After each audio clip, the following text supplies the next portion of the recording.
The guy that helps us translate, as you know, when he's doing interviews with Kate, and he just feels it's an issue of commitment right now. He just feels like Claudio might not be as committed as years past. Well, and that's the thing. It just seems like exactly that. I mean, if he's got an opportunity to get away from a bull, like he didn't really want to get on after midnight out in Sacramento, so he just sat in the chute and let the time run out and go on about his business. And with that mentality to come into a sport that of this dangerous, you've got to be fully 100% committed, or things tend to go worse along the way. The other thing that can help that commitment is when you have some success. Montagna Jr. was second in New York, chance to go 2 for 2 here.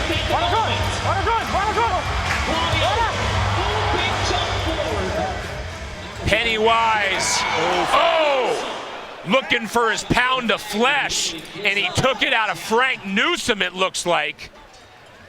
Great job, as always, by the bullfighters to draw the attention away from the rider who was down in the dirt.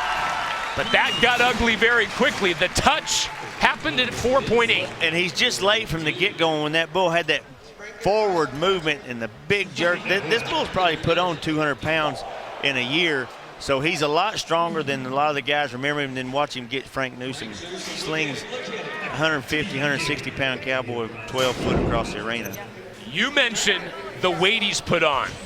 That weight looks like it's helped his speed as well, because he bore down on Frank Newsom.